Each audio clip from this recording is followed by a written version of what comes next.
ਚੰਡੀਗੜ੍ਹ ਨੂੰ ਲੈ ਕੇ ਸੰਸਦ ਦੇ ਸਰਦ-ਰੁੱਤ ਇਜਲਾਸ ਵਿੱਚ 131ਵੀਂ ਸੰਵਿਧਾਨਕ ਸੋਧ ਬਿੱਲ ਨੂੰ ਲੈ ਕੇ ਪੰਜਾਬ ਵਿੱਚ ਗਰਮਾਈ ਸਿਆਸਤ।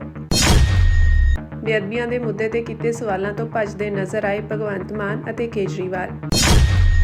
ਪੰਜਾਬ ਯੂਨੀਵਰਸਿਟੀ ਬਚਾਓ ਮੋਰਚੇ ਦੇ ਹੱਕ ਵਿੱਚ ਇੱਕ ਹੋਰ ਪਿੰਡ ਦੀ ਪੰਚਾਇਤ ਵੱਲੋਂ ਪਾਇਆ ਗਿਆ ਮਤਾ। ਹਿਮਾਚਲ ਦੇ ਮੁੱਖ ਮੰਤਰੀ ਸੁੱਖੂ ਨੇ ਵੀ ਜਤਾਇਆ ਚੰਡੀਗੜ੍ਹ ਤੇ ਹੱਕ। ਸ਼੍ਰੋਮਣੀ ਅਕਾਲੀ ਦਲ ਅੰਮ੍ਰਿਤਸਰ ਵੱਲੋਂ ਦੀਨਾ ਕਾਂਗੜ ਵਿਖੇ ਸ੍ਰੀ ਗੁਰੂ ਤੇਗ ਬਹਾਦਰ ਸਾਹਿਬ ਜੀ ਦੀ ਸ਼ਹਾਦਤ ਨੂੰ ਸਮਰਪਿਤ ਕਰਵਾਇਆ ਗਿਆ ਵਿਸ਼ਾਲ ਸਮਾਗਮ। ਪੰਜਾਬ ਨੇ ਰਾਜਧਾਨੀ ਬਣਾਈ। ਸਰਦਾਰ ਪ੍ਰਤਾਪ ਸਿੰਘ ਗਹਿਰੋ ਨੇ 1952 ਚ ਸ਼ਾਇਦ ਇਸ ਖੂਬਸੂਰਤ ਸ਼ਹਿਰ ਦਾ ਨੀਂਹ ਪੱਥਰ ਰੱਖਿਆ ਔਰ ਅੱਜ ਇਹ ਦੁਨੀਆ ਦਾ ਸਭ ਤੋਂ ਚੰਦ ਸ਼ਹਿਰਾਂ ਚੋਂ ਜਿਹੜੀ ਪਲੈਨਡ ਸ਼ਹਿਰ ਹੈ ਸਾਰੇ, ਨਾ ਸਿਰਫ ਭਾਰਤ 'ਚ ਬਲਕਿ ਸਾਰੀ ਦੁਨੀਆ ਦੇ ਵਿੱਚ। ਤਾਂ ਹੁਣ ਬੀਜੇਪੀ ਦੀ ਸਰਕਾਰ ਚਾਹੁੰਦੀ ਕਿ ਕਿਸੇ ਤਰੀਕੇ ਨਾਲ ਯੂਨੀਵਰਸਿਟੀ ਦੀ ਲੜਾਈ ਚੱਲਦੇ ਕਿਉਂ ਨਾ ਅਸੀਂ ਚੰਡੀਗੜ੍ਹ ਹੀ ਚੱਕ ਕੇ ਲਿਆ ਜੀ ਆਪਣੇ ਕੋਲ। ਚੰਡੀਗੜ੍ਹ ਨੂੰ ਲੈ ਕੇ ਸੰਸਦ ਦੇ ਆਉਂਦੇ ਸਰਦ-ਰੁੱਤ ਇਜਲਾਸ ਵਿੱਚ 131ਵੇਂ ਸੰਵਿਧਾਨਕ ਸੋਧ ਬਿੱਲ ਨੂੰ ਲੈ ਕੇ ਪੰਜਾਬ ਵਿੱਚ ਸਿਆਸੀ ਹੰਗਾਮਾ ਮਚ ਗਿਆ ਹੈ। ਸ਼੍ਰੋਮਣੀ ਅਕਾਲੀ ਦਲ ਅਤੇ ਕਾਂਗਰਸ ਨੇ ਇਸ ਦਾ ਸਖਤ ਵਿਰੋਧ ਕੀਤਾ। ਇਹ ਸੋਧ ਬਿੱਲ 1 ਤੋਂ 19 ਦਸੰਬਰ ਤੱਕ ਹੋਣ ਵਾਲੇ ਸੰਸਦ ਦੇ ਸਰਦ-ਰੁੱਤ ਸੈਸ਼ਨ ਵਿੱਚ ਪੇਸ਼ ਕੀਤਾ ਜਾ ਰਿਹਾ ਹੈ। ਇਸ ਬਿੱਲ ਦੇ ਤਹਿਤ ਕੇਂਦਰ ਸਰਕਾਰ ਚੰਡੀਗੜ੍ਹ ਨੂੰ ਸੰਵਿਧਾਨ ਦੀ ਧਾਰਾ 240 ਦੇ ਤਹਿਤ ਸ਼ਾਮਿਲ ਕਰਨ ਜਾ ਰਹੀ ਹੈ। ਕਾਂਗਰਸੀ ਆਗੂ ਸੁਖਪਾਲ ਸਿੰਘ ਖਹਿਰਾ ਨੇ ਇਸ ਦਾ ਸਖਤ ਵਿਰੋਧ ਕਰਦਿਆਂ ਕਿਹਾ ਕਿ ਬੀਜੇਪੀ ਵੱਲੋਂ ਚੰਡੀਗੜ੍ਹ ਉੱਤੇ ਪੰਜਾਬ ਦੇ ਅਧਿਕਾਰਾਂ ਤੇ ਹਮਲਾ ਕਰਨ ਲਈ ਪ੍ਰਸਤਾਵਿਤ 131ਵੀਂ ਸੋਧ ਦਾ ਪੰਜਾਬ ਸਖਤ ਵਿਰੋਧ ਕਰਦਾ ਹੈ। ਦੋਸਤੋ, ਇੱਕ ਬੜਾ ਵੱਡਾ ਹਮਲਾ ਬੀਜੇਪੀ ਦੀ ਕੇਂਦਰ ਸਰਕਾਰ ਵੱਲੋਂ ਪੰਜਾਬ ਤੇ ਮੁੜ ਕੀਤਾ ਜਾ ਰਿਹਾ ਹੈ। ਤੁਸੀਂ ਸਾਰੇ ਜਾਣਦੇ ਕਿ ਪੰਜਾਬ ਦਾ ਜਜ਼ਬਾਤ ਕਨਵੇ ਕਰਨੇ ਹੁੰਦੇ ਗਵਰਨਮੈਂਟ ਨੂੰ ਕਿ ਅਸੀਂ ਪੰਜਾਬ ਯੂਨੀਵਰਸਿਟੀ ਦੇ ਡਾਕੇ ਤੇ ਤੁਹਾਡੇ ਨਾਲ ਸਹਿਮਤ ਨਹੀਂ ਗਏ।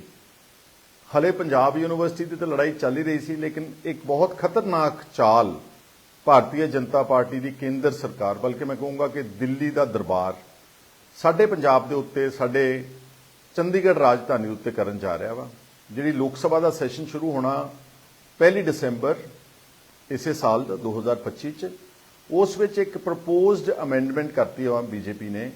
ਉਹਨੂੰ ਕਹਿੰਦੇ ਨੇ ਇਹ 131ਵੀਂ ਅਮੈਂਡਮੈਂਟ ਹੋਵੇਗੀ ਕਨਸਟੀਟਿਊਸ਼ਨ ਦੀ। ਜਦੋਂ ਦਾ ਦੇਸ਼ ਆਜ਼ਾਦ ਹੋਇਆ, ਲਗਾਤਾਰ ਜਦੋਂ ਸੰਵਿਧਾਨ ਨੂੰ ਕਿਤੇ ਤਰਮੀਮ ਕਰਨੀ ਆ ਜਾਂ ਉਹਦੇ 'ਚ ਕੋਈ ਬਦਲ ਲੈ ਕੇ ਆਉਣਾ, ਤੇ ਉਹਦੇ ਲਈ ਫਿਰ ਉਹਨਾਂ ਨੂੰ 2/3 ਬਹੁਮਤ ਕਨਸਟੀਟਿਊਸ਼ਨਲ ਅਮੈਂਡਮੈਂਟ ਵਾਸਤੇ ਪਾਰਲੀਮੈਂਟ ਵਿੱਚ ਚਾਹੀਦਾ। ਬੀਜੇਪੀ ਦੇ ਕੋਲ ਨਫਰੀ, ਪੈਸਾ, ਸੱਤਾ, ਤਾਕਤ, ਈਡੀ, ਸੀਬੀਆਈ ਸਭ ਕੁਝ ਹੈਗਾ ਵਾ। ਔਰ ਉਹਨਾਂ ਨੇ ਇਸ 131ਵੀਂ ਸੋਧ ਵਿੱਚ ਸਿੱਧਾ ਚੰਡੀਗੜ੍ਹ ਦੀ ਜਿਹੜੀ ਯੂਨੀਅਨ ਟੈਰੀਟਰੀ ਆ ਉਹਦਾ ਜਿਹੜਾ ਹੈ ਉਹਦੀ ਤਕਦੀਰ ਬਦਲਣ ਜਾ ਰਹੇ ਨੇ, ਉਹਦਾ ਭਵਿੱਖ ਬਦਲਣ ਜਾ ਰਹੇ ਨੇ ਔਰ ਪੰਜਾਬ ਦੇ ਕੋਲੋਂ ਸ਼ਰੇਆਮ ਖੋ ਕੇ ਲੈ ਕੇ ਜਾਣ ਨੂੰ ਤਿਆਰ ਬੈਠੀ ਸਰਕਾਰ। ਇਸ ਵਕਤ ਕੀ ਆ ਕਿ ਪੰਜਾਬ ਦਾ ਜਿਹੜਾ ਗਵਰਨਰ ਆ ਉਹ ਚੰਡੀਗੜ੍ਹ ਦਾ ਐਡਮਿਨਿਸਟ੍ਰੇਟਰ ਵੀ ਆ। ਮਤਲਬ ਕਿ ਸਰਕਾਰਾਂ ਨੇ ਮੰਨਿਆ ਕਿ ਇਹਦੇ ਤੇ ਪੰਜਾਬ ਦਾ ਅਧਿਕਾਰ ਹੈ, ਕਿਉਂਕਿ ਪੰਜਾਬ ਨੇ ਰਾਜਧਾਨੀ ਬਣਾਈ। ਸਰਦਾਰ ਪ੍ਰਤਾਪ ਸਿੰਘ ਗਹਿਰੋ ਨੇ 1952 ਚ ਸ਼ਾਇਦ ਇਸ ਖੂਬਸੂਰਤ ਸ਼ਹਿਰ ਦਾ ਨੀਂਹ ਪੱਥਰ ਰੱਖਿਆ ਔਰ ਅੱਜ ਇਹ ਦੁਨੀਆ ਦਾ ਸਭ ਤੋਂ ਚੰਦ ਸ਼ਹਿਰਾਂ ਚੋਂ ਜਿਹੜੀ ਪਲੈਨਡ ਸ਼ਹਿਰ ਹੈ ਸਾਰੇ, ਨਾ ਸਿਰਫ ਭਾਰਤ 'ਚ ਬਲਕਿ ਸਾਰੀ ਦੁਨੀਆ ਦੇ ਵਿੱਚ। ਤਾਂ ਹੁਣ ਬੀਜੇਪੀ ਦੀ ਸਰਕਾਰ ਚਾਹੁੰਦੀ ਕਿ ਕਿਸੇ ਤਰੀਕੇ ਨਾਲ ਯੂਨੀਵਰਸਿਟੀ ਦੀ ਲੜਾਈ ਚੱਲਦੇ ਕਿਉਂ ਨਾ ਅਸੀਂ ਚੰਡੀਗੜ੍ਹ ਹੀ ਚੱਕ ਕੇ ਲਿਆ ਜੀ ਆਪਣੇ ਕੋਲ। ਸੋ ਅੱਜ ਪੰਜਾਬ ਦਾ ਗਵਰਨਰ ਉਸ ਦਾ ਐਡਮਿਨਿਸਟ੍ਰੇਟਰ ਆ। ਹੁਣ ਇਸ 131ਵੀਂ ਸੋਧ ਵਿੱਚ ਉਹ ਜਿਵੇਂ ਦਿੱਲੀ 'ਚ ਲੈਫਟੀਨੈਂਟ ਗਵਰਨਰ ਲੱਗਿਆ, LG ਲੱਗਿਆ, ਜਾਂ ਗੋਆ ਦੇ ਵਿੱਚ ਲੱਗਿਆ, ਜਾਂ ਪੌਂਡੀਚੇਰੀ 'ਚ ਲੱਗਿਆ, ਇਸ ਤਰ੍ਹਾਂ ਨਾਲ ਆਪਣਾ ਡਾਇਰੈਕਟ ਲੈਫਟੀਨੈਂਟ ਗਵਰਨਰ ਜਿਹੜਾ ਵਾ ਉਹ ਨੋਮੀਨੇਟ ਕਰ ਦੇਣਗੇ। ਉਹ ਲੈਫਟੀਨੈਂਟ ਗਵਰਨਰ ਜਿਹੜਾ ਵਾ ਉਹ ਆਪਣੇ ਹੁਕਮ ਜਿਹੜੇ ਰਾਸ਼ਟਰਪਤੀ ਤੋਂ ਸਿੱਧੇ ਲਿਆ ਕਰੇਗਾ। ਇਹ ਉਹਦਾ ਸਾਦੇ ਸ਼ਬਦਾਂ ਵਿੱਚ ਨੋਚੜ। ਇਹਦਾ ਮਤਲਬ ਕਿ ਪੰਜਾਬ ਚੰਡੀਗੜ੍ਹ ਜਿਹੜਾ ਵਾ ਉਹ ਮੁੜ ਕੇ ਪੰਜਾਬ ਦੇ ਹੱਥੋਂ ਕੰਪਲੀਟਲੀ ਖੁੱਸ ਜਾਏਗਾ। ਤੁਹਾਨੂੰ ਸਭ ਨੂੰ ਅੱਛੀ ਤਰ੍ਹਾਂ ਪਤਾ ਕਿ ਜਦੋਂ ਇਹ ਵੰਡਿਆ ਗਿਆ, ਹਾਲਾਂਕਿ ਹਰਿਆਣੇ ਨੇ ਤਾਂ ਸਟੇਟ ਮੰਗੀ ਨਹੀਂ ਸੀ, ਪੰਜਾਬ ਦੇ ਲੋਕਾਂ ਨੇ ਪੰਜਾਬੀ ਸੂਬੇ ਦੀ ਐਜੀਟੇਸ਼ਨ ਕੀਤੀ ਤੇ 1966 ਵਿੱਚ ਸਾਨੂੰ ਜਿਹੜਾ ਅੱਜ ਦੀ ਸ਼ਕਲ ਵਾਲਾ ਪੰਜਾਬ ਮਿਲਿਆ। ਹਰਿਆਣੇ ਨੇ ਬਿਨਾਂ ਮੰਗੇ ਉਹਨਾਂ ਨੂੰ ਸਟੇਟ ਮਿਲ ਗਈ। ਔਰ ਜਿਹੜੀ ਟੈਰੀਟਰੀ, ਜਿਹੜਾ ਅਸੀਂ ਰਾਜਧਾਨੀ ਬਹੁਤ ਮਿਹਨਤ ਨਾਲ ਖਰੜ ਸਬ ਤਹਿਸੀਲ ਦੇ ਬਿਲਕੁਲ ਪੰਜਾਬੀ ਬੋਲਦੇ ਪਿੰਡਾਂ ਨੂੰ ਉਜਾੜ ਕੇ ਉਹਨਾਂ ਦਾ ਮਤਲਬ ਜ਼ਮੀਨ ਐਕਵਾਇਰ ਕਰਕੇ ਤੇ ਚੰਡੀਗੜ੍ਹ ਸਥਾਪਿਤ ਕੀਤਾ ਗਿਆ। ਹਰਿਆਣੇ ਦਾ ਇੱਕ ਵੀ ਪਿੰਡ, ਕੋਈ ਹਿੰਦੀ ਸਪੀਕਿੰਗ ਏਰੀਆ ਜਿਹੜਾ ਸੀਗਾ ਚੰਡੀਗੜ੍ਹ ਦੀ ਰਾਜਧਾਨੀ ਬਣਨ ਵਿੱਚ ਉਹਨਾਂ ਦਾ ਐਕਵਾਇਰ ਨਹੀਂ ਹੋਇਆ। ਪਰ ਉਹਨਾਂ ਨੂੰ ਕਹਿ ਦਿੱਤਾ ਜੀ ਕਿ ਤੁਹਾਡੀ ਵੀ ਸਾਂਝੀ ਰਾਜਧਾਨੀ, ਵਿਧਾਨ ਸਭਾ ਵੀ ਉਹਨਾਂ ਨੂੰ ਸਾਂਝੀ ਦੇ ਦਿੱਤੀ। 60-40 ਦਾ ਅਨੁਪਾਤ ਕਰਤਾ ਕਿ 60% ਆਫਸਰਸ ਪੰਜਾਬ ਸਰਕਾਰ ਦੇ ਹੋਇਆ ਕਰਨਗੇ यूटी एडमिनिस्ट्रेशन ਵਿੱਚ ਤੇ 40% ਹਰਿਆਣੇ ਦੇ ਹੋਣਗੇ।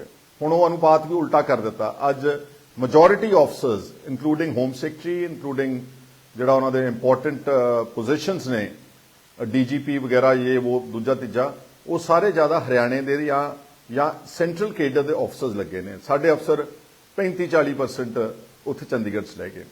ਪਹਿਲਾਂ ਤਾਂ ਵਿਤਕਰਾ ਲਗਾਤਾਰ ਇਹੀ ਚੱਲਦਾ ਰਿਹਾ। ਸਾਡੀਆਂ ਸਰਕਾਰਾਂ ਉਹਨੂੰ ਅੱਛੇ ਤਰੀਕੇ ਨਾਲ ਡਿਫੈਂਡ ਨਹੀਂ ਕਰ ਸਕੀਆਂ। ਕੋਈ ਅੱਜ ਤੋਂ ਸਾਲ ਪਹਿਲਾਂ ਬੀਜੇਪੀ ਨੇ ਕਹਿਤਾ ਕਿ ਜੇ ਅਸੀਂ ਹਰਿਆਣੇ ਦੀ ਸਰਕਾਰ ਨੂੰ ਵੀ ਇੱਕ ਨਵੀਂ ਵਿਧਾਨ ਸਭਾ ਵਾਸਤੇ ਚੰਡੀਗੜ੍ਹ ਵਿੱਚ ਜਗ੍ਹਾ ਦਿਆਂਗੇ। ਇਹ ਵੀ ਬੜਾ ਆਪਣੇ ਆਪ ਵਿੱਚ ਇੱਕ ਸਿੱਧਾ ਹਮਲਾ ਸੀ ਪੰਜਾਬ ਦੇ ਹਕੂਕ ਤੇ। ਸਾਡੇ ਚੀਫ ਮਿਨਿਸਟਰ ਭਗਵੰਤ ਮਾਨ ਨੇ ਐਵੇਂ ਲਫ਼ਜ਼ੀ ਜੀ ਗੱਲਾਂ ਕਰਕੇ ਤੇ ਮੇਰੇ ਖਿਆਲ ਸ਼ਾਇਦ ਇਹਦੇ ਤੇ ਗਲਤ ਸਟੈਂਡ ਵੀ ਲੈ ਲਿਆ ਸੀਗਾ ਕਿ ਜੇ ਉਹਨਾਂ ਨੂੰ ਜਗ੍ਹਾ ਮਿਲ ਗਈ ਆ ਤੇ ਸਾਨੂੰ ਵੀ ਨਵੀਂ ਵਿਧਾਨ ਸਭਾ ਬਣਾਉਣ ਵਾਸਤੇ ਦਿੱਤਾ ਜਾਵੇ। ਇਹ ਬਿਲਕੁਲ ਉਹਨਾਂ ਦਾ ਕਮਲਪੁਣਾ ਸੀਗਾ, ਗਲਤ ਸਟੈਂਡ ਸੀ। ਤਾਂ ਹੁਣ ਕੀ ਹੋਊਗਾ ਕਿ ਇਸ 131ਵੀਂ ਸੋਧ ਕਰਕੇ article 240 of the constitution, Kejriwal ਸਾਹਿਬ ਤੁਹਾਨੂੰ ਅਸੀਂ ਮੈਮੋਰੈਂਡਮ ਦਿੱਤਾ ਸੀ ਧਾਰੀਵਾਲ, ਬੇਅਦਬੀ ਦਾ ਕਾਨੂੰਨ ਕਿਉਂ ਨਹੀਂ ਬਣਾ ਰਹੇ ਤੁਸੀਂ ਦੱਸੋਗੇ ਪਲੀਜ਼। ਮੁੱਖ ਮੰਤਰੀ ਸਾਹਿਬ ਅਸੀਂ ਟਾਵਰ ਮੋਰਚੇ ਤੋਂ ਆਏ ਹਾਂ, ਉਸ ਦਿਨ ਤੁਹਾਨੂੰ ਮਿਲਿਆ ਸੀ 28 ਤਰੀਕ ਨੂੰ। ਇਹਦੇ ਕਾਨੂੰਨ ਦਾ ਕੀ ਬਣਿਆ ਸਾਨੂੰ ਦੱਸੋ ਕੁਝ। ਅੱਜ ਸਮਾਣਾ ਟਾਵਰ ਮੋਰਚੇ ਦੇ ਆਗੂ ਗੁਰਪ੍ਰੀਤ ਸਿੰਘ ਵੱਲੋਂ ਅਨੰਦਪੁਰ ਸਾਹਿਬ ਵਿਖੇ ਪੰਜਾਬ ਦੇ ਮੁੱਖ ਮੰਤਰੀ ਭਗਵੰਤ ਮਾਨ ਅਤੇ ਆਪ ਕਨਵੀਨਰ ਕੇਜਰੀਵਾਲ ਤੋਂ ਬੇਅਦਬੀ ਬਾਰੇ ਸਵਾਲ ਕੀਤੇ ਗਏ, ਪਰ ਦੋਵੇਂ ਆਗੂ ਸਵਾਲਾਂ ਦਾ ਜਵਾਬ ਦਿੱਤੇ ਬਿਨਾਂ ਹੀ ਉੱਥੋਂ ਭੱਜਦੇ ਨਜ਼ਰ ਆਏ। ਮੋਰਚਾ ਆਗੂ ਗੁਰਪ੍ਰੀਤ ਸਿੰਘ ਨੇ ਕਿਹਾ ਕਿ ਸੱਤਾ ਵਿੱਚ ਆਉਣ ਤੋਂ ਪਹਿਲਾਂ ਇਹਨਾਂ ਵੱਲੋਂ ਕਿਹਾ ਗਿਆ ਸੀ ਕਿ ਇਹ ਬੇਅਦਬੀ ਖਿਲਾਫ ਕਾਨੂੰਨ ਬਣਾਉਣਗੇ, ਪਰ ਹਜੇ ਤੱਕ ਕੋਈ ਕਾਨੂੰਨ ਨਹੀਂ ਬਣਾਇਆ ਗਿਆ। ਉਹਨਾਂ ਦੱਸਿਆ ਕਿ ਉਹਨਾਂ ਨੂੰ ਮੀਟਿੰਗ ਦੌਰਾਨ ਭਰੋਸਾ ਦਿਵਾਇਆ ਗਿਆ ਸੀ ਕਿ ਸਰਕਾਰ ਬੇਅਦਬੀਆਂ ਖਿਲਾਫ ਕਾਨੂੰਨ ਬਣਾਏਗੀ, ਪਰ ਹਾਲ ਸਭ ਦੇ ਸਾਹਮਣੇ ਹੈ। ਇਹ ਆਗੂ ਇਸ ਸਵਾਲ ਤੋਂ ਕਿਵੇਂ ਭੱਜ ਰਹੇ ਹਨ। ਮੁੱਖ ਮੰਤਰੀ ਸਾਹਿਬ ਜੀ, ਬੇਅਦਬੀਆਂ ਦੇ ਕਾਨੂੰਨ ਦਾ ਕੀ ਕੀਤਾ ਜੇ? ਮੁੱਖ ਮੰਤਰੀ ਸਾਹਿਬ ਜੀ, ਤੁਹਾਡੇ ਪਿਛਲੇ ਸੈਸ਼ਨ ਦੇ ਵਿੱਚ ਤੁਸੀਂ ਕਾਨੂੰਨ ਦਾ ਵਾਅਦਾ ਕੀਤਾ ਸੀਗਾ, ਉਹ ਸਿਲੈਕਟ ਕਮੇਟੀ ਵਾਲਾ ਕਾਨੂੰਨ ਕਿੱਥੇ ਆ ਜੀ? ਕੇਜਰੀਵਾਲ ਸਾਹਿਬ ਤੁਹਾਨੂੰ ਅਸੀਂ ਮੈਮੋਰੈਂਡਮ ਦਿੱਤਾ ਸੀ ਧਾਰੀਵਾਲ, ਬੇਅਦਬੀ ਦਾ ਕਾਨੂੰਨ ਕਿਉਂ ਨਹੀਂ ਬਣਾ ਰਹੇ ਤੁਸੀਂ ਦੱਸੋਗੇ ਪਲੀਜ਼। ਮੁੱਖ ਮੰਤਰੀ ਸਾਹਿਬ ਅਸੀਂ ਟਾਵਰ ਮੋਰਚੇ ਤੋਂ ਆਏ ਹਾਂ, ਉਸ ਦਿਨ ਤੁਹਾਨੂੰ ਮਿਲਿਆ ਸੀ 28 ਤਰੀਕ ਨੂੰ। ਇਹਦੇ ਕਾਨੂੰਨ ਦਾ ਕੀ ਬਣਿਆ ਸਾਨੂੰ ਦੱਸੋ ਕੁਝ। ਸਾਡੀ ਗੱਲ ਸੁਣ ਲਓ, ਜੇ ਤੁਸੀਂ ਆਏ ਹੋ ਤੇ ਸਾਡੀ ਗੱਲ ਦਾ ਕੋਈ ਜਵਾਬ ਦੇ ਕੇ ਜਾਓ। ਅਸੀਂ ਤੁਹਾਨੂੰ ਤੁਹਾਡੇ ਘਰ ਆ ਕੇ ਲਿਆ ਸੀ ਕਿ ਤੁਹਾਨੂੰ ਬੇਨਤੀ ਕੀਤੀ ਸੀ ਕਾਨੂੰਨ ਬਣਾਉਣ ਵਾਸਤੇ, ਕੋਈ ਜਵਾਬ ਤਾਂ ਦੇ ਕੇ ਜਾਓ। ਕੀ ਗੱਲ ਜਵਾਬ ਨਹੀਂ ਦਿੱਤਾ ਤੇ ਹੁਣ ਆਪੇ ਦੱਸਣਗੇ ਨਾ ਕਿਉਂ ਦਿੱਤਾ। ਅਸੀਂ ਮੁੱਖ ਮੰਤਰੀ ਸਾਹਿਬ ਦੇ ਘਰੇ 28 ਤਰੀਕ ਦੀ ਮੀਟਿੰਗ ਸਾਡੇ ਨਾਲ ਹੋਈ ਸੀਗੀ ਜੀ, ਜਦੋਂ ਇਹਨਾਂ ਐਲਾਨ ਕੀਤਾ ਸੀ ਅਸੀਂ ਬੇਅਦਬੀਆਂ ਦਾ ਕਾਨੂੰਨ ਬਣਾਉਣਾ। ਅੱਜ ਹੁਣ ਕਾਨੂੰਨ ਕਿੱਥੇ ਗਿਆ? ਇੱਕ ਵਿਧਾਨ ਸਭਾ ਦਾ ਸੈਸ਼ਨ ਚੱਲਣਾ ਜੀ, ਇੱਕ ਵਿਧਾਨ ਸਭਾ ਦਾ ਸੈਸ਼ਨ 14-15 ਨੂੰ ਵੀ ਹੋਇਆ ਸੀ। ਉਹ ਸੈਸ਼ਨ ਜਿਹੜਾ ਉਹ ਸਾਡੇ ਉਸੇ ਮੋਰਚੇ ਦੇ ਕਰਕੇ ਹੋਇਆ ਸੀ। ਅੱਜ ਹੁਣ ਤੁਹਾਡੇ ਸਾਹਮਣੇ ਮੈਂ ਪੁੱਛਿਆ ਵੀ ਕਿਉਂ ਨਹੀਂ ਬਣਾਇਆ ਜੀ ਕਾਨੂੰਨ। ਕੇਜਰੀਵਾਲ ਸਾਹਿਬ ਨੂੰ ਖੁਦ ਅਸੀਂ 25 ਦਸੰਬਰ 2021 ਨੂੰ ਮੈਮੋਰੈਂਡਮ ਸਟੇਜ ਤੇ ਜਾ ਕੇ ਦਿੱਤਾ ਸੀ। ਅੱਜ ਹੁਣ ਜਵਾਬ ਦੇਣ ਤੋਂ ਭੱਜਦੇ ਨੇ। ਕਿੱਦਾਂ ਭੱਜ ਲੈਣਗੇ? ਕਿੰਨਾ ਚਿਰ ਭੱਜ ਲੈਣਗੇ? ਪਰ ਅੱਜ ਪੰਜਾਬ ਦੇ ਲੋਕਾਂ ਨੂੰ ਕਿੰਨਾ ਕੁ ਚਿਰ ਬੇਵਕੂਫ ਬਣਾ ਲੈਣਗੇ? ਕੁਛ ਵੀ ਨਹੀਂ, ਇਹ ਚ ਕੀ ਹੋਇਆ ਜੀ? ਹੈ ਇਹ ਐਲਾਨ ਤਾਂ ਕਿਤੇ ਵੀ ਕਰ ਸਕਦੇ ਸੀ, ਇੱਥੇ ਆ ਕੇ ਦੇਖੋ ਕੀਤਾ ਤੇ ਜੇ ਗੁਰੂ ਗ੍ਰੰਥ ਸਾਹਿਬ ਦਾ ਸਤਿਕਾਰ ਹੀ ਬਹਾਲ ਨਹੀਂ ਕਰ ਸਕਦੇ ਇੱਥੇ ਆਉਣ ਦੀ ਲੋੜ ਕੀ ਸੀ? ਅੱਜ ਪੰਜਾਬ ਦੇ ਲੋਕ ਪੁੱਛਦੇ ਨੇ ਮੁੱਖ ਮੰਤਰੀ ਸਾਹਿਬ ਨੂੰ, ਮੁੱਖ ਮੰਤਰੀ ਸਾਹਿਬ ਤੇ ਇੱਥੇ ਸੈਸ਼ਨ ਕਰਨ ਦੀ ਕੀ ਲੋੜ ਸੀ? ਉੱਥੋਂ ਦੇ ਦਿੰਦੇ ਜੇ ਇੱਥੇ ਸਪੈਸ਼ਲੀ ਆਏ ਹੋ।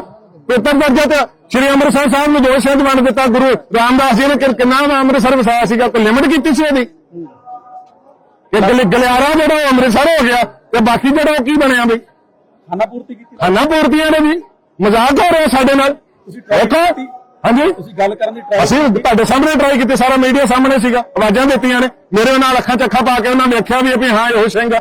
ਮੈਨੂੰ ਏਦਾਂ ਹੱਥ ਵੀ ਕੀਤਾ। ਅਸੀਂ ਕਿਹੜਾ ਤੁਹਾਡਾ ਭਰੋਸਾ ਕਰੀਏ? ਕਿਹੜੀ ਗੱਲ ਤੇ ਭਰੋਸਾ ਕਰੀਏ? ਸਭ ਮਸਲਾ ਤਾਂ ਇਹ ਹੈ ਨਾ, ਤੁਹਾਡੀ ਕਿਹੜੀ ਜ਼ਬਾਨ ਤੇ ਭਰੋਸਾ ਕਰੀਏ? 14 ਜੁਲਾਈ ਨੂੰ ਮੁੱਖ ਮੰਤਰੀ ਸਾਹਿਬ ਨੇ ਐਲਾਨ ਕੀਤਾ ਸੀ, ਸਾਰੇ ਮੀਡੀਆ ਕੋਲ ਮੌਜੂਦ ਹੈ ਫੁਟੇਜ, ਕਹਿੰਦੇ ਸੀ ਕੱਲ ਕਾਨੂੰਨ ਲਾਗੂ ਹੋ ਜਾਏਗਾ। 15 ਤਰੀਕ ਨੂੰ ਸਿਲੈਕਟ ਕਮੇਟੀ ਨੂੰ ਦੇ ਦਿੱਤਾ। ਅੱਜ ਮੈਂ ਇੱਕ ਮਿੰਟ ਮੇਰੀ ਗੱਲ ਪੂਰੀ ਲੈਣ ਦਿਓ।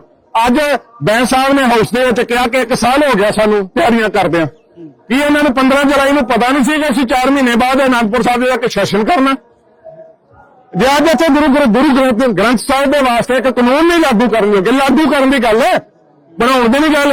ਉਹਦਾ ਖਰੜਾ ਅਸੀਂ ਤਿਆਰ ਕਰਕੇ ਇਹਨਾਂ ਨੂੰ ਦਿੱਤਾ। ਟਾਵਰ ਮੋਰਚੇ ਵੱਲੋਂ ਭਾਈ ਗੁਰਜੀਤ ਸਿੰਘ ਖਾਲਸਾ ਜੀ 8 ਦਿਨ 408 ਦਿਨ ਹੋ ਗਏ ਉੱਤੇ ਬੈਠੇ ਨੂੰ। ਲੱਗਦਾ ਹੈ ਗੁਰਪ੍ਰੀਤ ਜੀ 6 ਮਹੀਨੇ ਦਾ ਸਮਾਂ ਮੰਗਿਆ। ਹਾਂਜੀ, ਗਰਮੀਆਂ ਦੇ ਮੁੱਦੇ ਤੇ ਇਹਨਾਂ ਵੱਲੋਂ ਵੀ ਸਿਆਸਤ ਕੀਤੀ। ਸਿਆਸਤ ਹੋ ਰਹੀ ਹੈ ਜੀ, ਸ਼ਰੇਆਮ ਸਿਆਸਤ ਹੋ ਰਹੀ ਹੈ। 4 ਸਾਲ ਹੋ ਗਏ ਨੇ। ਦਸੰਬਰ 2021 ਦੀ ਦਸੰਬਰ ਨੂੰ ਪਤਾ ਜਦੋਂ ਇਹਨਾਂ ਨੇ ਵੋਟਾਂ ਲੈਣੀਆਂ ਸੀ ਕੀ ਕਰਦੇ ਸੀ? ਚੱਲਦੀ ਸਟੇ ਦੇ ਰੋਕੀ ਗਈ। ਮੈਂ ਸਾਹਮਣੇ ਖੜਾ ਸੀ, ਸਿੰਘ ਸੀ ਸਾਡੇ ਨਾਲ, ਮੇਰੇ ਹੱਥ ਦੇ ਵਿੱਚ ਉਹ ਤੁਹਾਨੂੰ ਪਤਾ ਟਹਿਲ ਸੇਵਾ ਲੈਬ ਦਾ ਝੰਡਾ ਸੀਗਾ। ਉਹ ਇਹਨਾਂ ਨੇ ਪੜਿਆ, ਨਾਲ ਦੇ ਨੇ ਆਖਿਆ ਵੀ ਗੁਰੂ ਗ੍ਰੰਥ ਸਾਹਿਬ ਦੀ ਗੱਲ ਹੈ। ਮੈਨੂੰ ਕਹਿੰਦੇ ਮੈਂ ਬੋਲਾਂਗਾ, ਮੈਂ ਕਿਹਾ ਮੈਂ ਮੈਮੋਰੈਂਡਮ ਦੇਣਾ, ਫਾਈਲ ਦਿਖਾਈ, ਚੱਲਦੀ ਸਟੇ ਰੋਕੀ ਗਈ। ਕ੍ਰਿਸਮਸ ਦਾ ਮੌਕਾ ਸੀ, ਧਾਰੀਵਾਲ ਚੱਲਦੀ ਸਟੇ ਰੋਕ ਕੇ ਅਮਨ ਸਿੰਘ ਸੈਰੀਕਲ ਸੀ ਮੈਨੂੰ ਥੱਲਿਓਂ ਲੈ ਕੇ ਗਿਆ। ਸਟੇਜ ਤੇ ਜਾ ਕੇ ਹੱਥ ਜੋੜ ਕੇ ਮੇਰੇ ਕੋਲ ਮੈਮੋਰੈਂਡਮ ਫੜਿਆ, ਕਹਿੰਦੇ ਮੈਂ ਬੋਲਾਂਗਾ ਸਟੇਜ ਤੇ, ਬੋਲੇ ਵੀ ਅਸੀਂ ਬੇਦਬੀਆਂ ਡੱਕਾਂਗੇ। ਵਿਚਾਰ ਵਟਾਂਦਰਾ ਹੋ ਰਿਹਾ ਹੋਣਾ ਬਿਲਕੁਲ। ਵਿਚਾਰ ਵਟਾਂਦਰਾ ਉਹ ਸਮਾਂ ਕਦੋਂ ਲੱਗਣਾ ਯਾਰ? ਸਮਾਂ ਪਤਾ ਕੀ ਲੱਗਦਾ ਪਿਆ ਉਹਦੇ? ਪਕੌੜੇ ਖਾਣ ਨੂੰ, ਚਾਹ ਖਾਣ ਨੂੰ। ਹਫ਼ਤੇ ਬਾਅਦ 1 ਘੰਟੇ ਦੀ ਬੈਠਦਾ ਵਾ ਸਿਲੈਕਟ ਕਮੇਟੀ। ਹਫ਼ਤੇ ਬਾਅਦ ਦੇਖੋ ਪੈਸੇ ਦੀ ਬਰਬਾਦੀ ਹੋਈ ਹੈ। ਬਰਬਾਦੀ ਹੈ ਜੀ, ਸਾਡੇ ਵਾਸਤੇ ਸ਼ਰੇਆਮ ਬਰਬਾਦੀ। ਜੇ ਸਾਡੇ ਵਾਸਤੇ ਕੀਤਾ ਕੱਖ ਨਹੀਂ, ਮੈਂ ਤਾਂ ਕਹਿੰਦਾ ਇੱਥੇ ਆਏ ਕਾਹਦੇ ਲਈ ਹੋ ਤੁਸੀਂ? ਪਰ 2 ਸ਼ਹਿਰਾਂ ਨੂੰ ਪਵਿੱਤਰ ਦੇਖੋ ਗੱਲ ਇਹ ਵੀ ਅਸੀਂ ਸਾਰੇ ਜਿੰਨੇ ਵੀ ਇੱਥੇ ਖੜੇ ਆ, ਆਪਾਂ ਸਾਰੇ ਚਾਹੁੰਦੇ ਕਾਨੂੰਨ ਬਣਨਾ ਚਾਹੀਦਾ ਬੇਅਦਬੀਆਂ ਦਾ, ਪਰ ਆਪਾਂ ਬਣਾ ਨਹੀਂ ਸਕਦੇ। ਲੱਗਦਾ ਹੈ ਕਿ ਪਵਿੱਤਰ ਸ਼ਹਿਰ ਜਿਹੜੇ ਆਲਰੇਡੀ ਗੁਰੂ ਸਾਹਿਬ ਨੇ ਵਸਾਏ ਹੋਏ, ਉਹਨਾਂ ਨੂੰ ਕੋਈ ਸਰਕਾਰ ਪਵਿੱਤਰਤਾ ਦਾ ਦਰਜਾ ਦੇ ਸਕਦੀ? ਉਹ ਦਰਜਾ ਤਾਂ ਹੁਣ ਜਿਹੜਾ ਇਹਨਾਂ ਦੇ ਸ਼ਰਾਬ ਮੀਟ ਦਾ ਸ਼ਰਾਬ ਮੀਟ ਬੈਨ ਨਹੀਂ ਹੈ। ਬੀੜੀਆਂ ਸਿਗਰਟਾਂ ਉਹ ਬੰਦ ਕਰਨ ਦੀ ਚਲੋ ਸਭ ਕੁਝ ਬੰਦ ਹੋਣਾ ਚਾਹੀਦਾ ਹੈ। ਪਵਿੱਤਰ ਸ਼ਹਿਰ ਦਾ ਦਰਜਾ ਤੁਸੀਂ ਜਦੋਂ ਦੇ ਰਹੇ ਹੋ, ਇਹਨੂੰ ਲਾਗੂ ਕਰ ਲਿਓ। ਲਾਗੂ ਤਾਂ ਤੁਹਾਡੇ ਕੋਲ ਅਜੇ ਤੱਕ ਬੇਅਦਬੀ ਵਾਲਾ ਕਾਨੂੰਨ ਨਹੀਂ ਹੋ ਸਕਿਆ।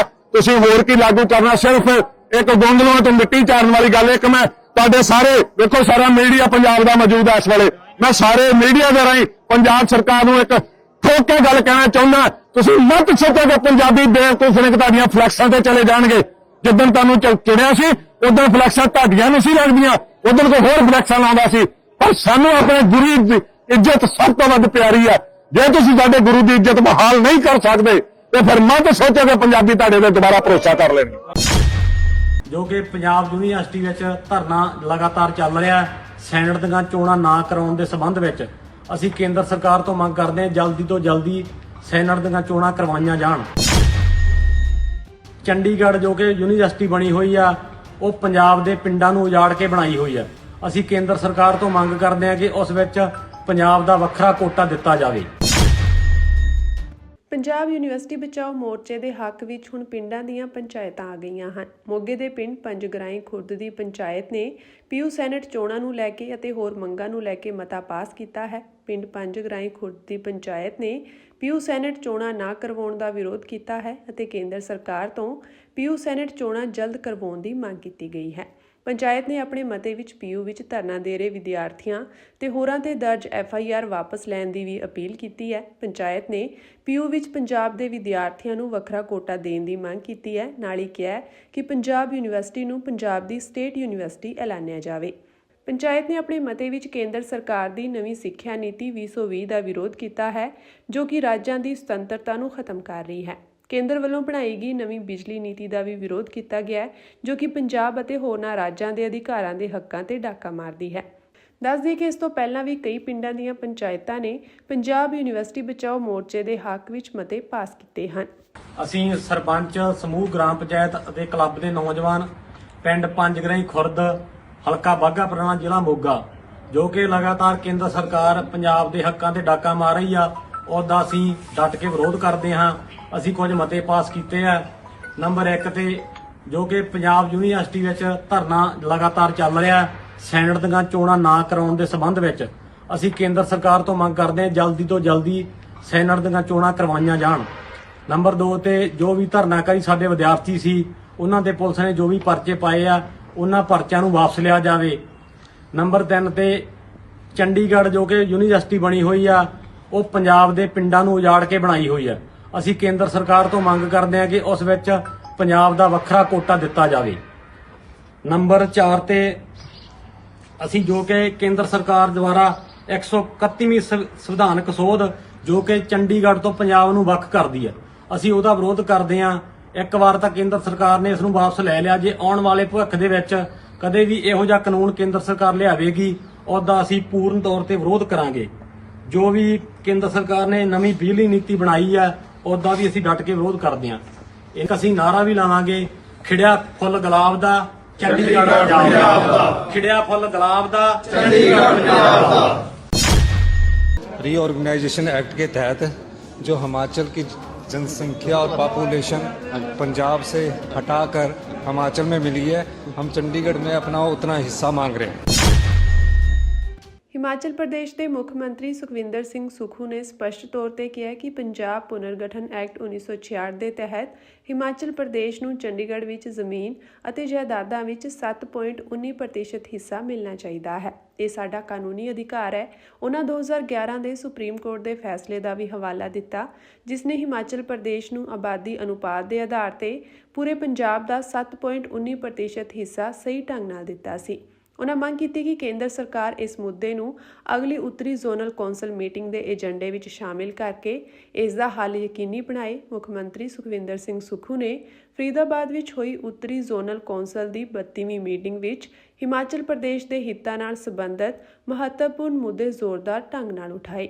ਕੇਂਦਰੀ ਗ੍ਰਹਿ ਅਤੇ ਸਹਿਕਾਰਤਾ ਮੰਤਰੀ ਅਮਿਤ ਸ਼ਾਹ ਦੀ ਪ੍ਰਧਾਨਗੀ ਹੇਠ ਹੋਈ ਮੀਟਿੰਗ ਵਿੱਚ ਉਹਨਾਂ ਨੇ ਚੰਡੀਗੜ੍ਹ ਵਿੱਚ ਹਿਮਾਚਲ ਪ੍ਰਦੇਸ਼ ਦੇ ਕਾਨੂੰਨੀ ਹਿੱਸੇ ਤੋਂ ਲੈ ਕੇ BBMB ਬਕਾਏ, ਆਫਤ ਰਾਹਤ ਨਿਯਮਾਂ, ਸਰਹੱਦੀ ਵਿਵਾਦਾਂ ਅਤੇ ਹਵਾਈ ਸੰਪਰਕ ਵਿਸਥਾਰ ਸਮੇਤ ਕਈ ਮੁੱਖ ਮੰਗਾਂ ਜ਼ੋਰਦਾਰ ਢੰਗ ਨਾਲ ਉਠਾਈਆਂ। ਮੀਟਿੰਗ ਵਿੱਚ ਉੱਤਰੀ ਰਾਜਾਂ ਅਤੇ ਕੇਂਦਰ ਸ਼ਾਸਿਤ ਪ੍ਰਦੇਸ਼ਾਂ ਦੇ ਮੁੱਖ ਮੰਤਰੀਆਂ, ਲੈਫਟੀਨੈਂਟ ਗਵਰਨਰਾਂ ਅਤੇ ਸੀਨੀਅਰ ਅਧਿਕਾਰੀਆਂ ਨੇ ਸ਼ਿਰਕਤ ਕੀਤੀ। ਮੁੱਖ ਮੰਤਰੀ ਸੁਖੂ ਨੇ ਕਿਹਾ ਕਿ ਹਿਮਾਚਲ ਅਤੇ ਹਿਮਾਲਿਆ ਦੇਸ਼ ਦੇ ਵਾਤਾਵਰਣ ਸੁਰੱਖਿਆ ਦੀ ਰੀੜ੍ਹ ਦੀ ਹੱਡੀ ਹਨ ਅਤੇ ਕੇਂਦਰ ਸਰਕਾਰ ਨੂੰ ਇਹਨਾਂ ਦੀ ਸੰਭਾਲ ਅਤੇ ਵਿਕਾਸ ਨੂੰ ਤਰਜੀਹ ਦੇਣੀ ਚਾਹੀਦੀ ਹੈ। रीऑर्गेनाइजेशन एक्ट के तहत जो हिमाचल की जनसंख्या और पॉपुलेशन पंजाब से हटाकर हिमाचल में मिली है, हम चंडीगढ़ में अपना उतना हिस्सा मांग रहे हैं।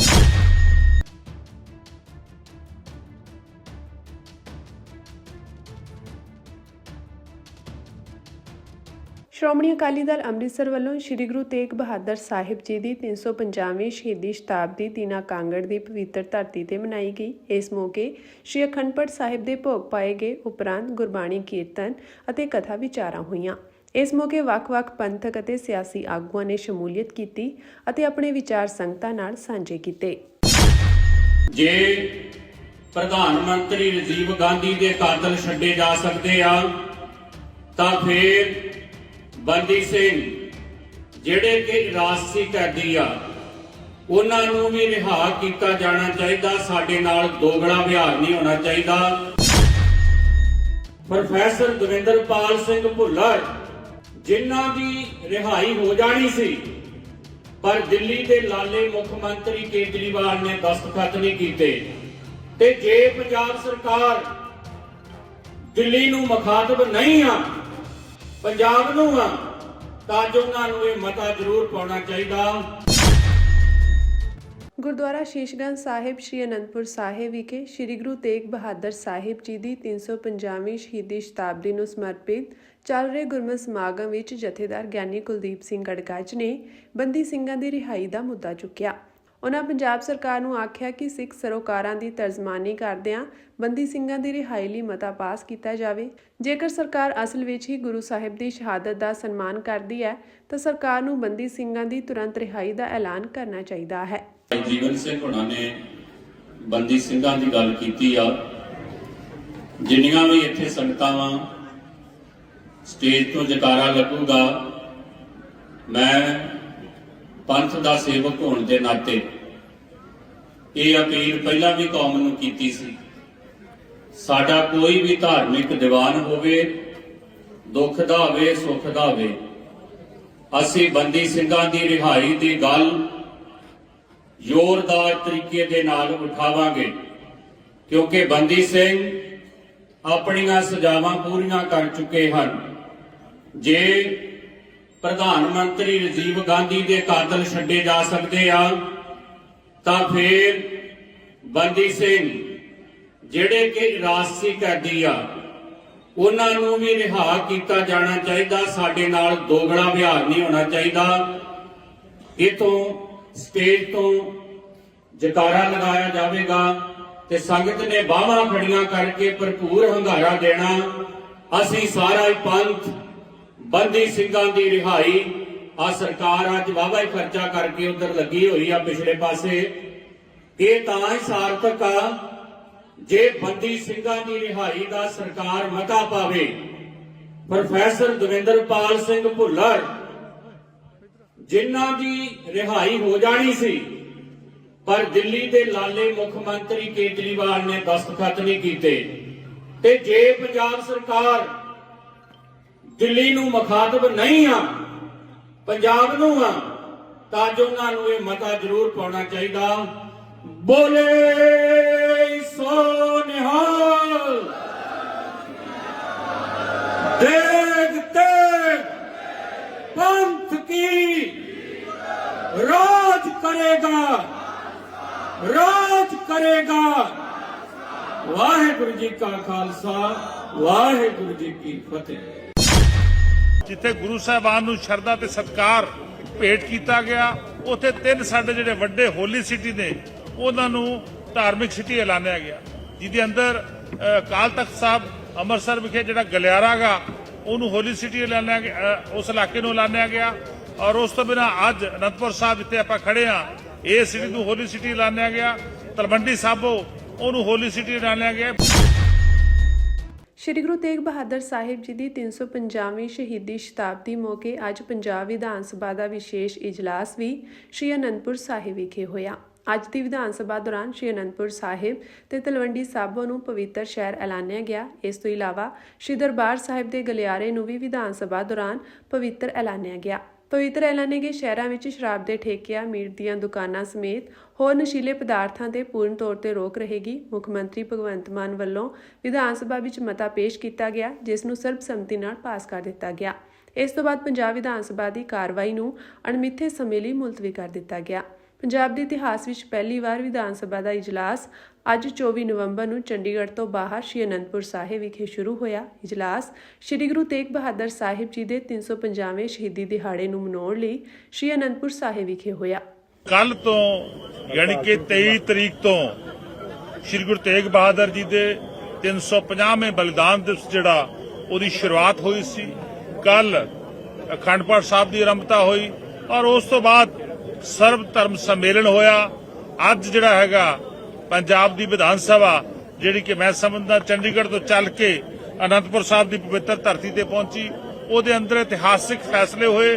ਜਿੱਥੇ ਗੁਰੂ ਸਾਹਿਬਾਨ ਨੂੰ ਸ਼ਰਧਾ ਤੇ ਸਤਿਕਾਰ ਭੇਟ ਕੀਤਾ ਗਿਆ, ਉੱਥੇ 3 ਸਾਡੇ ਜਿਹੜੇ ਵੱਡੇ ਹੋਲੀ ਸਿਟੀ ਨੇ ਉਹਨਾਂ ਨੂੰ ਧਾਰਮਿਕ ਸਿਟੀ ਐਲਾਨਿਆ ਗਿਆ, ਜਿਹਦੇ ਅੰਦਰ ਅਕਾਲ ਤਖਤ ਸਾਹਿਬ ਅੰਮ੍ਰਿਤਸਰ ਵਿਖੇ ਜਿਹੜਾ ਗਲਿਆਰਾ ਗਾ ਉਹਨੂੰ ਹੋਲੀ ਸਿਟੀ ਐਲਾਨਿਆ ਗਿਆ, ਉਸ ਇਲਾਕੇ ਨੂੰ ਐਲਾਨਿਆ ਗਿਆ। ਔਰ ਉਸ ਤੋਂ ਬਿਨਾਂ ਅੱਜ ਅਨੰਦਪੁਰ ਸਾਹਿਬ ਜਿੱਥੇ ਆਪਾਂ ਖੜੇ ਆ, ਇਹ ਸਿਟੀ ਨੂੰ ਹੋਲੀ ਸਿਟੀ ਐਲਾਨਿਆ ਗਿਆ। ਤਲਵੰਡੀ ਸਾਬੋ ਉਹਨੂੰ ਹੋਲੀ ਸਿਟੀ ਐਲਾਨਿਆ ਗਿਆ। ਬਹੁਤ ਵੱਡੇ ਫੈਸਲੇ ਜਿਹੜੇ ਨੇਗੇ ਅੱਜ ਦੀ ਪਵਿੱਤਰ ਵਿਧਾਨ ਸਭਾ ਦੇ ਅੰਦਰ ਹੋਏ ਨੇ ਔਰ ਵਿਧਾਨ ਸਭਾ ਇਸ ਪਵਿੱਤਰ ਧਰਤੀ ਤੇ ਹੋਏ ਨੇ, ਜਿੱਥੇ ਭਾਈ ਜੈਤਾ ਜੀ ਨੇ ਸ਼੍ਰੀ ਗੁਰੂ ਤੇਗ ਬਹਾਦਰ ਜੀ ਦਾ ਸੀਸ ਲੈ ਕੇ ਆਂਦਾ ਸੀ, ਉਸ ਧਰਤੀ ਤੇ ਹੋਏ ਨੇਗੇ। ਔਰ ਭਾਈ ਜੈਤਾ ਜੀ ਦੀ ਸਮਾਰਕ ਦੇ ਅੰਦਰ ਬਣੀ ਜਿਹੜੀ ਸਾਡੀ ਵਿਧਾਨ ਸਭਾ ਉਹਦੇ 'ਚ ਹੋਏ ਨੇਗੇ।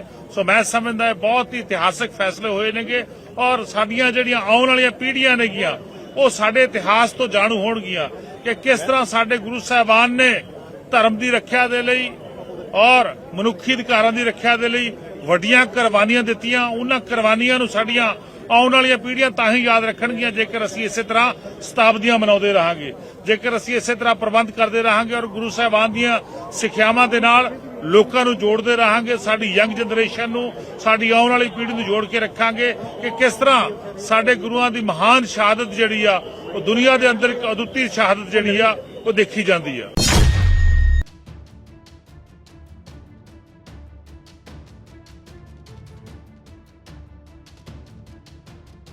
YouTube ਵੱਲੋਂ ਸ਼੍ਰੋਮਣੀ ਗੁਰਦੁਆਰਾ ਪ੍ਰਬੰਧਕ ਕਮੇਟੀ ਦੇ YouTube ਚੈਨਲ ਬੰਦ ਕਰਨ ਤੋਂ ਬਾਅਦ ਹੁਣ ਗੁਰਦੁਆਰਾ ਸ਼੍ਰੀ ਫਤਿਹਗੜ੍ਹ ਸਾਹਿਬ ਦੇ ਹੈੱਡ ਗ੍ਰੰਥੀ ਭਾਈ ਸਾਹਿਬ ਭਾਈ ਹਰਪਾਲ ਸਿੰਘ ਦਾ YouTube ਚੈਨਲ ਵੀ ਬੰਦ ਕਰ ਦਿੱਤਾ ਗਿਆ ਹੈ। ਇਸ ਸੰਬੰਧੀ YouTube ਨੇ ਕਿਹਾ ਕਿ ਕੋਈ ਵੀ ਕੰਟੈਂਟ ਜੋ ਹਿੰਸਕ, ਅੱਤਵਾਦੀ ਜਾਂ ਅਪਰਾਧਿਕ ਸੰਸਥਾਵਾਂ ਦੀ ਤਾਰੀਫ, ਪ੍ਰਚਾਰ ਜਾਂ ਮਦਦ ਕਰਨ ਦੇ ਇਰਾਦੇ ਨਾਲ ਬਣਾਇਆ ਗਿਆ ਹੋਵੇ YouTube ਤੇ ਮਨਜ਼ੂਰ ਨਹੀਂ ਹੈ। YouTube ਵੱਲੋਂ ਆਪਣਾ ਹਵਾਲਾ ਦਿੰਦਿਆਂ ਕਿਹਾ ਗਿਆ ਕਿ ਅਸੀਂ ਸਮਝਦੇ ਹਾਂ ਕਿ ਤੁਹਾਡੀ ਵੀਡੀਓ ਸਾਡੀ ਵਾਇਲੈਂਟ ਕ੍ਰਿਮੀਨਲ ਆਰਗੇਨਾਈਜੇਸ਼ਨਸ ਪਾਲਿਸੀ ਦੀ ਪਾਲਣਾ ਨਹੀਂ ਕਰਦੀ। ਕੋਈ ਵੀ ਕੰਟੈਂਟ ਜੋ ਹਿੰਸਕ, ਅੱਤਵਾਦੀ ਜਾਂ ਅਪਰਾਧਿਕ ਸੰਸਥਾਵਾਂ ਦੀ ਤਾਰੀਫ, ਪ੍ਰਚਾਰ ਜਾਂ ਮਦਦ ਕਰਨ ਦੇ ਇਰਾਦੇ ਨਾਲ ਬਣਾਇਆ ਗਿਆ ਹੋਵੇ YouTube ਤੇ ਮਨਜ਼ੂਰ ਨਹੀਂ ਹੈ। ਉਧਰ ਗੁਰਦੁਆਰਾ ਸ਼੍ਰੀ ਫਤਿਹਗੜ੍ਹ ਸਾਹਿਬ ਦੇ ਹੈੱਡ ਗ੍ਰੰਥੀ ਭਾਈ ਹਰਪਾਲ ਸਿੰਘ ਨੇ ਇਸ ਨੂੰ ਆਪਣੇ ਫੇਸਬੁੱਕ ਪੇਜ ਤੇ ਸਾਂਝਾ ਕਰਦਿਆਂ ਕਿਹਾ ਕਿ ਹੱਕਾਂ ਦੇ ਰਾਖੇ ਤੇ ਅਮਲ ਔਰੰਗਜ਼ੇਬ ਵਾਲੇ ਬਾਤਾਂ ਗੁਰੂ ਤੇਗ ਬਹਾਦਰ ਜੀ ਦੀਆਂ ਪਾਓ, ਸੱਚ ਦੀ ਆਵਾਜ਼ ਔਰੰਗਜ਼ੇਬ ਵਾਂਗ ਦਬਾਓ। ਹੱਕਾਂ ਦੇ ਰਾਖੇ ਮਨੁੱਖੀ ਭਾਵਨਾਵਾਂ ਦੇ ਕਦਰਦਾਨ ਸ੍ਰੀ ਗੁਰੂ ਤੇਗ ਬਹਾਦਰ ਸਾਹਿਬ ਜੀ ਦੀ ਕੁਰਬਾਨੀ ਨੂੰ ਕੀ ਮਹਿਜ਼ ਵਰਤਿਆ ਜਾ ਰਿਹਾ ਹੈ ਤੇ ਅਮਲ ਔਰੰਗਜ਼ੇਬ ਵਾਲੇ।